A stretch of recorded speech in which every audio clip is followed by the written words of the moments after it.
الحمد لله وكفى وسلام على عباده الذين اصطفى اما بعد. بزرگوں اور دوستوں، ہمارے شیخ اور ہمارے استاد تشریف لائے ہوئے ہیں، اور ابھی 2 ہفتے پہلے 3 ہفتے پہلے جو سلسلہ چل رہا تھا بیانوں کا، اس میں آپ نے سنا کہ ادب کی بڑی اہمیت ہے، اور ادب اسلام کا بڑا حصہ ہے. جو کچھ ہم سناتے ہیں آپ کو، اپنے بڑوں سے سن کر ہی سناتے ہیں. تو اصل مشہور یہ ہے کہ آپ آمد تیمم برخاست. اس اعتبار سے میں حضرت ہی سے گزارش کروں گا کہ وہ آج ہم انہیں سے استفادہ کرتے ہیں. بہت کم موقع ملتا ہے اتنے دور. ویسے ہم سایہ ہیں اور ہمارے بڑے جو ہیں وہ اصل ہیں، تو اس میں دوئی زیادہ نہیں ہوا کرتی. اس لیے اگرچہ مجھے انتظامیہ سے بات کرنا چاہیے تھا، لیکن موقع نہیں ہوا، اور میں یہ بھی نہیں سمجھتا کہ اس میں کوئی ایسی حرج کی بات ہے. تو انشاءاللہ ایسی کوئی بات نہیں ہوگی. تو میں حضرت والا سے درخواست کرتا ہوں کہ حضرت والا اپنے ملفوظات سے ہمیں مستفید فرمائیں. اور ہم لوگ 1:25 تک عام طور پر اردو میں بات کرتے ہیں، پھر اس کے بعد 5 منٹ سنتوں کے لیے ہوتے ہیں، پھر اس کے بعد عربی خطبہ ہوتا ہے.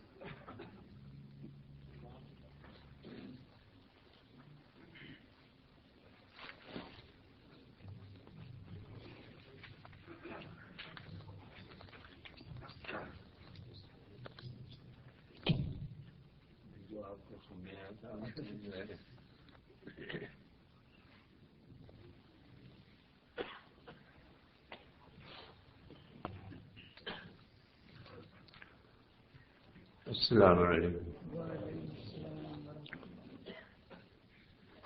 الحمد للہ وکفى والصلاة والسلام على سید الانبیاء وعلى آلہ وصحبہ ومن اتبع الہدى. اما بعد، فاعوذ باللہ من الشیطان الرجیم. بسم اللہ الرحمن الرحیم. یوم لا ينفع مال ولا بنون الا من اتى اللہ بقلب سلیم. صدق اللہ مولانا العظیم. میرے محترم علماء کرام، بزرگان اعظام اور میرے عزیز بھائیوں، یہ آیت مبارکہ جو میں نے آپ کے سامنے تلاوت کی، یہ حضرت ابراہیم علیہ السلام کے الفاظ ہیں جو کلام پاک میں اللہ تبارک و تعالی نے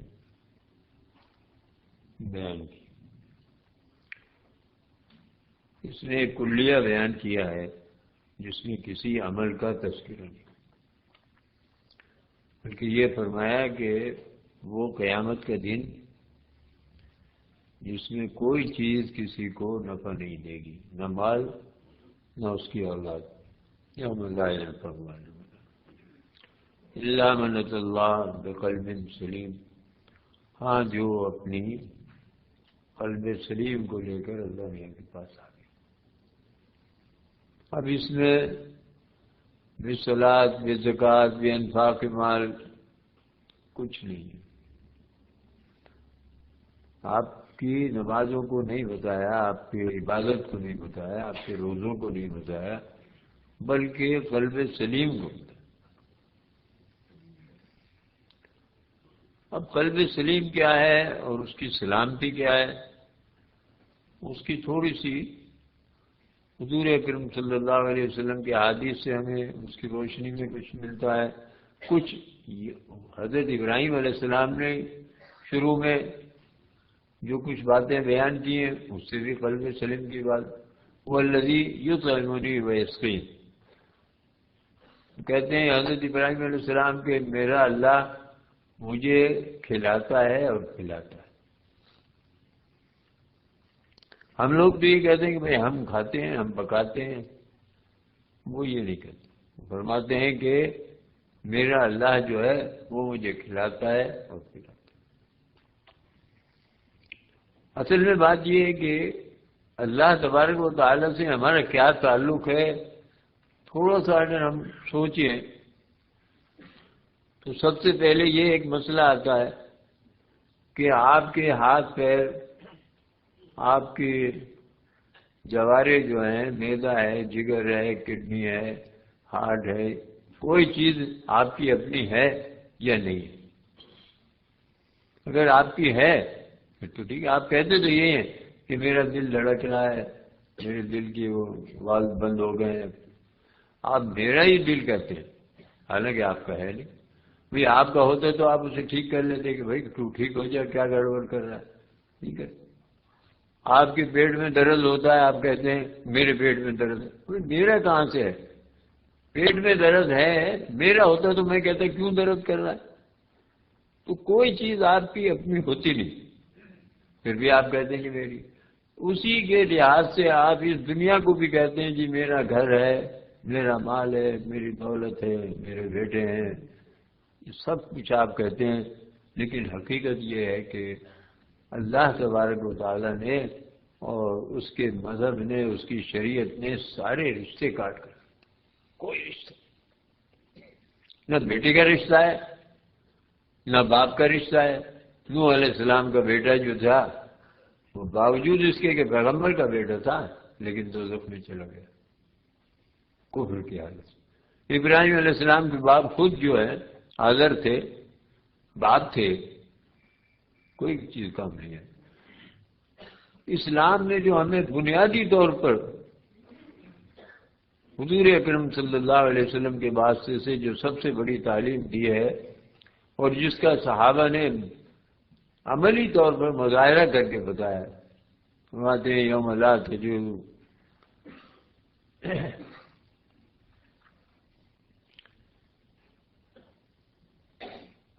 لا تجد قوما یؤمنون باللہ والیوم الآخر یوادون من حاد اللہ ورسولہ۔ اللہ تبارک و تعالیٰ فرماتے ہیں کہ اے میرے حبیب، تمہارے جو یہ ساتھی ہیں، تمہارے جو صحابی ہیں، تمہارے ساتھ جو ایمان لائے ہیں، ان کو آپ ایسے نہیں پائیں گے کہ وہ ان لوگوں سے محبت کریں، مودت اختیار کریں جو اللہ اور اس کے رسول کے دشمن ہیں۔ وَلَوْ كَانُوا آبَاءَهُمْ، چاہے وہ ان کے باپ ہی کیوں اور ابناءَهُمْ،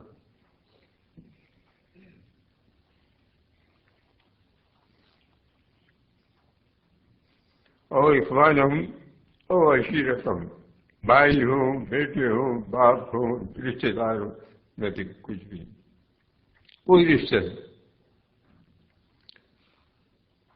حضرت عبیدہ ابن جراح نے اپنے باپ جراح کا سر کاٹ کر حضور اکرم صلی اللہ علیہ وسلم کے قدموں میں پیش کیا، یا رسول اللہ میرا باپ کا سر۔ بدر کے دن کوئی رشتہ تھا ان میں؟ کوئی رشتہ نہیں۔ حضرت ابو بکر صدیق رضی اللہ تعالیٰ عنہ نے اپنے باپ کا آبا ایک دفعہ حضور صلی اللہ علیہ وسلم کی شان میں گستاخی کی، تھپڑ مارا، نیچے گر گئے۔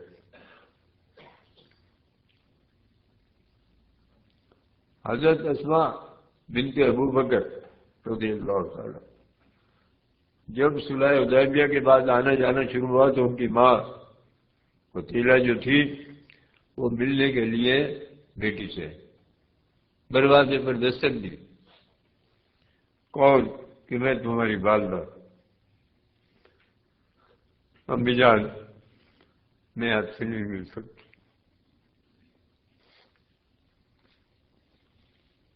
پہلے میں حضور اکرم صلی اللہ علیہ وسلم سے اجازت لوں گی کہ میں اپنی ماں سے مل سکتی ہوں یا نہیں، تم ابھی ایمان نہیں لائی، میرا تمہارا کوئی رشتہ نہیں۔ اجازت لیتی ہیں، بعد میں حضور صلی اللہ علیہ وسلم اجازت دیتے کہ نہیں ملو ان سے، کوئی بات۔ آپ اندازہ لگائیں کہ تمام صحابہ نے جو ایک منظر پیش کیا وہ یہ، کیونکہ جب لڑائی ہوئی ہے بدر کی تو کون لڑنے والے تھے؟ تمام صحابہ کا کوئی کسی کا باپ تھا، کوئی کسی کا بھائی تھا، کوئی کسی کا چچا تھا، کوئی کسی کا ماموں، انہی سے تو لڑائی تھی، وہ مکے والے ہی تو تھے، یہ بھی تو مکے ہی سے آئے تھے۔ تو سارے انہی کے عزیز و اقارب تھے، انہی کے رشتے دار تھے، لیکن اسلام نے سارے رشتے کاٹ دیا، اور اللہ کے یہاں بھی یہ سب رشتے کٹ جاتے، کچھ نہیں۔ رشتہ وہی ہے جو کہ آپ کا کسی کا ایمان کے ساتھ ہے۔ حضور اکرم صلی اللہ علیہ وسلم کے اہل کے بارے میں حضرت مجدد الثانی رحمۃ اللہ علیہ لکھتے ہیں اپنے ایک ملفوظ میں کہ یہ میں مانتا ہوں کہ حضور اکرم صلی اللہ علیہ وسلم کی آل جو ہے وہ حضرت فاطمہ سے اور آپ کی صاحبزادیوں سے چلی، لیکن آل وہی ہے جو حضور اکرم صلی اللہ علیہ وسلم کی سنتوں پر عمل کرے، صحیح آل وہی۔ اور آپ اندازہ لگائیں کہ ادب کی بات فرما رہے تھے یہ ہمارے مفتی صاحب، ادب تو صحابہ نے کیا کہ ان کو اللہ تبارک و تعالیٰ نے ذرا ذرا سی باتوں پر ڈانٹ پلائی، لا ترفعوا اصواتکم فوق صوت النبی، دیکھو تم اپنے نبی کی آواز کے اوپر اپنی آواز کبھی بلند مت کرنا، ولا تجهروا له بالقول، اور ایسے عام طور پر کھلے الفاظوں سے جیسے تم بات کرتے ہو ویسے ان کے سامنے بات بھی مت کرنا، کجار بعضکم لبعض، جیسے آپس میں تم بات کرتے ہو ایسی بات مت کرنا۔ تو صحابہ کی یہ حالت تھی کہ اتنی سرگوشی سے بات کرتے تھے کہ وہی مشکل سے سن پاتے تھے جن سے وہ بات ہوتی تھی۔ تو ادب تو صحابہ نے کیا ہے، اور یہاں تک کہ حضور اکرم صلی اللہ علیہ وسلم کے وضو کے پانے کو زمین پر نہیں گرنے دیا، چہروں پر لگاتے تھے، آپ کے لعاب دہن کو لے کر چہروں پر ملتے تھے۔ تو یہ کوئی معمولی آدمی تھے۔ جو کچھ ہمیں صحابہ سے ملا اس سے یہ پتہ چلتا ہے کہ سلامتی قلب ہوتی کیا ہے، قلب سلیم کسے کہتے ہیں۔ آج کل ہماری حالت یہ ہے کہ ہم صبح سے شام تک جو ہے دنیا کے پیچھے بھاگتے ہیں۔ میں آپ سے ایک بات پوچھنا چاہتا ہوں کہ بھائی یہ دنیا کتنے عرصے کی ہماری ہے؟ زیادہ سے زیادہ لگائیں آپ کسی آدمی کی کتنی عمر لمبی ہو سکتی ہے؟ 100 برس ہو جائے گا، بس یہی تو ہے۔ آج کل تو ایوریج جا نہیں رہی ہے اس سے زیادہ۔ لیکن جو عالم ارواح میں آپ رہے ہیں، جو عالم برزخ میں جا کر آپ رہیں گے، پھر اس کے بعد ہمیشہ ہمیشہ کے لیے جنت میں رہیں گے، ان سب سے آپ جو ہے موازنہ کریں تو یہ ایک پلک جھپکنے کی بھی مدت نہیں ہے، وہ تو ہمیشہ ہمیشہ کی ہے۔ اس سے اس کو کہاں سے کیلکولیٹ کرو گے، کس طریقے سے اندازہ لگاؤ گے؟ تو یہ تھوڑا سا ایک وقفہ ہے، اس وقفے کے اندر تھوڑا سا کام کرنا، اور حقیقت یہ ہے کہ جانا وہی ہے، اصل ہمارا وہی گھر ہے۔ تو جس شخص نے اپنی زندگی میں، اور یہ بھی میں آپ کو بتا دوں کہ شریعت نے آپ کو کسی کام سے جو جائز کام ہے ان سے روکا نہیں، کھانے سے پینے سے۔ ہمارے حاجی امداد صاحب حاجی مکی رحمۃ اللہ علیہ نے حضرت تھانوی نبی اللہ مرکز سے ایک دفعہ فرمایا، ارے بھائی اشرف علی، جی حضرت، کہ دیکھو ٹھنڈا پانی پینا اور الحمدللہ کہنا تو تمہارے جسم کا رواں رواں الحمدللہ کے ساتھ ہوگا، اور گرم پانی پی لیا تو کہو گے تو صحیح الحمدللہ، لیکن جسم ساتھ نہیں دے گا، روح ساتھ نہیں دے گا۔ تو یہ نہیں ہے کہ آپ کو کھانے پینے سے منع کیا، بھئی اچھی غذا کھاؤ، اللہ کا شکر ادا کرو اگر اللہ نے میسر دی، ٹھنڈا پانی پیو، اچھے گھر میں رہو۔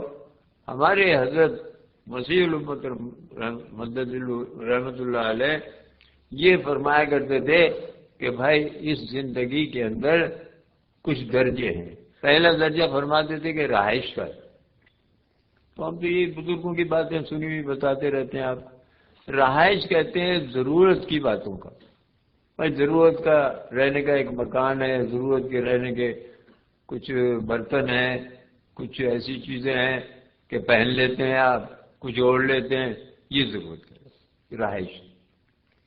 لیکن اس رہائش میں آرام نہیں ہے، آسائش نہیں ہے۔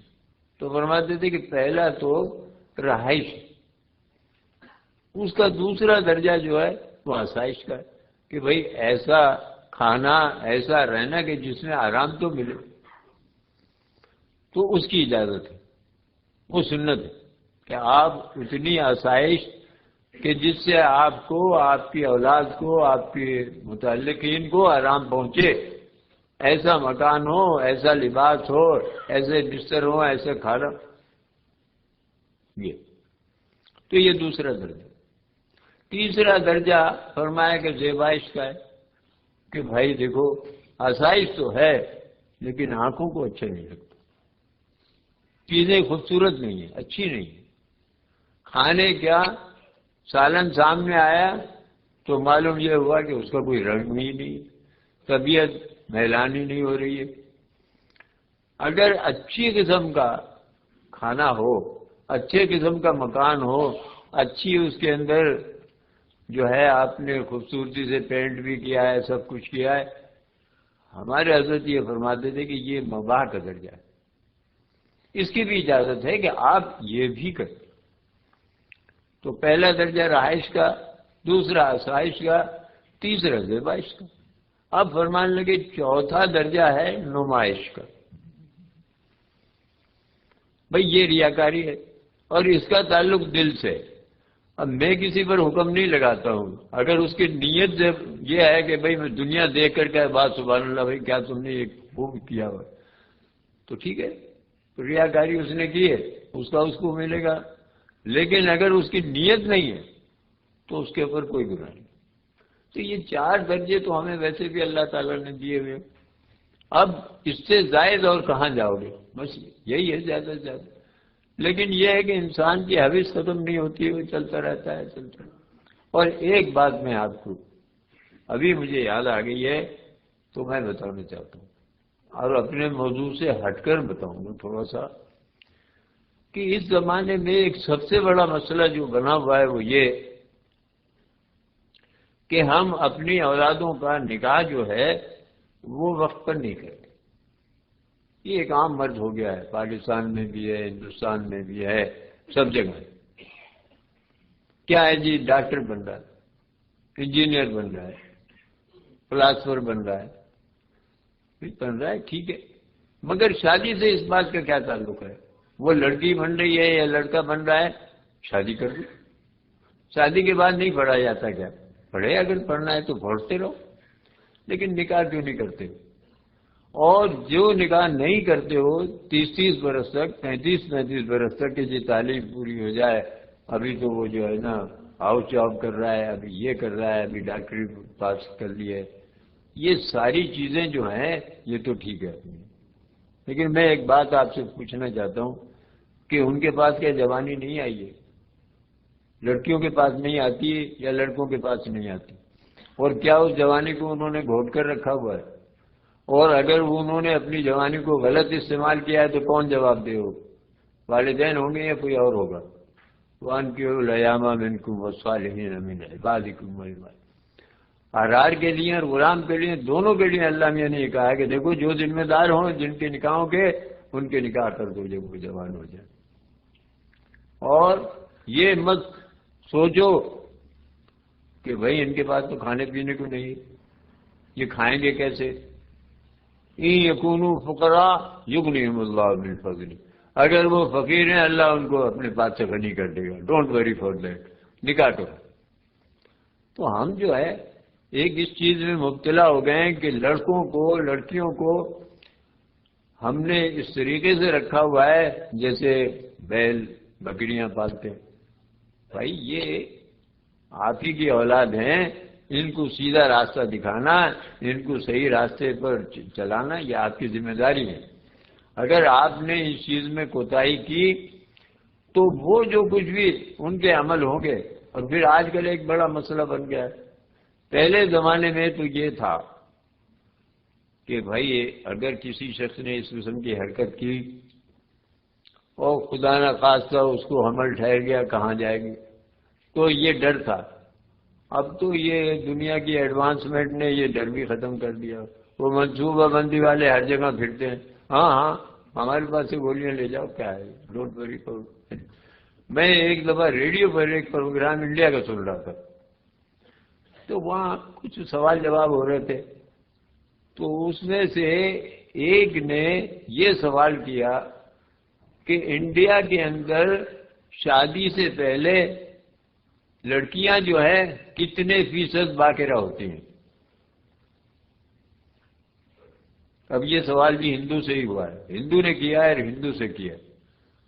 اس نے کہا کہ ہارڈلی 4%، 4% ہوتی ہیں، باقی سب جو ہے۔ لیکن انہوں نے اس کے ساتھ ایک بڑی بات کی کہ ان کو اپنی لائف انجوائے کیوں نہیں کرنی چاہیے؟ They should enjoy their life, there is no any restriction. ٹھیک ہے، اب آپ یہ دیکھیں کہ جب 4% پر، اور یہ بھی کہتے ہیں کہ شادی سے پہلے وہ جس طریقے سے چاہ رہے ہیں اس کا کوئی وہ نہیں ہے۔ پھر اس نے دوبارہ ایک سوال کیا کہ یہ تو آپ نے کیا اپنے کمیونٹی کے بارے میں بتایا، آپ مسلمانوں کے بارے میں بتا سکتے ہیں کہ وہاں کتنے % ہیں؟ انہوں نے کہا ہاں یس یس یس آئی کین سے 60%، اس لیے کہ مسلمانوں میں ابھی یہ بات ہے۔ تو میں نے کہا شکر ہے کہ ہندو ہوتے ہوئے مسلمانوں کی اس نے کچھ حالت تو بیان کی کہ وہاں یہ بات نہیں ہے۔ تو آپ اندازہ لگائے کہ ان چیزوں نے ہمارے راستے گناہوں کے کھول دیے اور ڈر نکل گئے۔ اور دوسری بات یہ ہے کہ بھائی اگر شادی کر دو گے تو یقیناً آپ کو اجر ملے گا۔ میں تو آپ کو اپنی بتا رہا ہوں کہ میں کیا اس وقت میں شروع کی ابتدائی کتابیں عربی کی پڑھ رہا تھا، کافیہ اور ہدایت النحل وغیرہ، تو میرے والد نے مجھے خط لکھا تمہارا نکاح ہے فلاں تاریخ کو آ جاؤ۔ بہت اچھا، میں پڑھ رہا تھا جلال آباد میں نے حضرت سے اپنے عرض کیا کہ حضرت آپ کو بھی دعوت دی ہے، یہ خط آپ پڑھ لیجیے۔ ہاں بھائی میں بھی چلوں گا۔ میرے مرشد بھی آ گئے وہاں، میں تو بہت پہلے چلا گیا تھا، نکاح ہو گیا۔ اس کے بعد پھر آگے وہیں پڑھتا رہا، پھر دارالعلوم دیوبند چلا گیا، پڑھتا رہا۔ میری پڑھائی میں کیا حرج آ گیا؟ کچھ بھی نہیں۔ کچھ شادی کرنے سے میں بھاگ گیا کہیں یا کیا ہو گیا؟ کچھ بھی نہیں ہوا۔ تو سوال یہ ہے کہ نکاح ہونے کے بعد ہوتا کیا ہے؟ بھائی ٹھیک ہے پرسکون لائف ہو جائے گی۔ بلکہ میں نے جب پرشن آنرز کا امتحان دیا تو میرے والد نے مجھے کہا دیکھو لیٹ فیس پر تم دے رہے ہو، تمہارے یہاں پر بہت بڑا مقام ہے، اگر تم خدا نخواستہ فیل ہو گئے تو بڑی بدنامی ہوگی، یہ وہ، اور تم سارے دن پھرتے رہتے ہو، پڑھتے پڑھاتے مجھے نظر نہیں آتا۔ نہیں میں کچھ کر رہا ہوں۔ تو کرتا کیا تھا کہ سارا دن جو ہے وہ تو میں اپنے دوستوں میں ادھر ادھر بیٹھتا تھا۔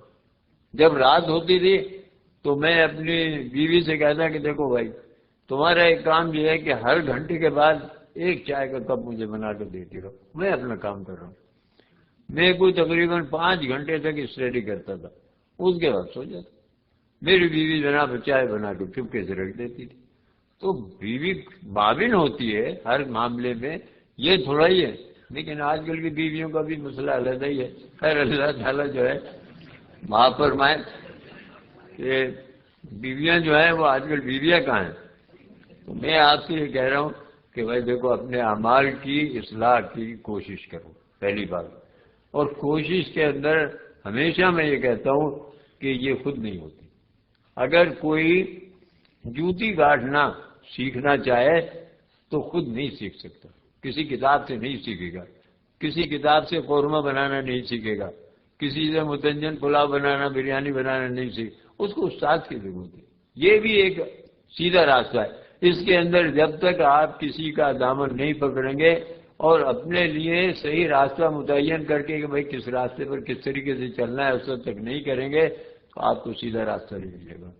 چاہے کتنی کتابیں پڑھ لیں، کتنی دنیا بھر کی باتیں سن لیں، لیکن ہوگا، اور وہ بھی اس طریقے سے جیسے صحابہ نے اپنے آپ کو حضور صلی اللہ علیہ وسلم کے سامنے سرنڈر کیا کہ جو آپ حکم دیتے تھے وہ پلٹ کے یہ نہیں پوچھتے تھے کہ کیوں، بس ایک حکم ہے، بس حکم ملا، ایسے ہی کرنا چاہیے۔ اس سے پہلے جو ہے کوئی چیز انسان کو حاصل نہیں ہو سکتی۔ اللہ تعالی ہم سب کو قلب سلیم عطا فرمائے۔ اور یہ ایک جذبہ بھی کہ قلب سلیم ہے کیا. دیکھو المسلم من سلم المسلمون من لسانہ و یدہ، یہ چھوٹی سی تعریف ہے کہ ایک وہ مسلمان ہے جس کے ہاتھ سے، جس کی زبان سے، جس کی طاقت سے دوسرے مسلمان کو اذیت نہ پہنچے. کم سے کم اس پر تو عمل کر لو، جو قلب سلیم کے قریب ہو جاؤ. اللہ تعالیٰ مجھے اور آپ سب کو اس کی توفیق دے.